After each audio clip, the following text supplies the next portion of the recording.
Овој буџет е фокусиран на инвестициите во човечкиот капитал, затоа што како земја сме исправени пред најголемиот предизвик.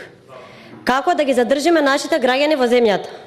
Како да им понудиме подобри услови за живот и како да придонесеме да бидат посрекни и помотивирани на нивните работни места?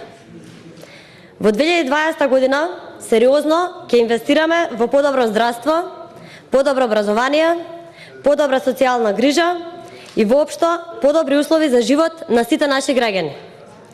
Ова го правиме затоа што сме должни како влада да се фокусираме на овие клучни области.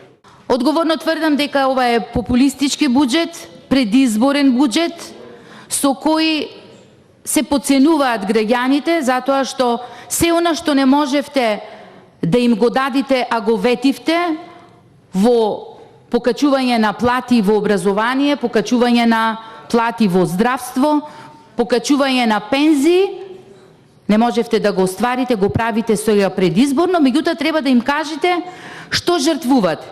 Ја жртвувате економијата, развојот на економијата и на државата во наредниот период со многу задолжувања, а во исто време со многу мал процент за фатнина од вкупните расходи за капитални инвестиции.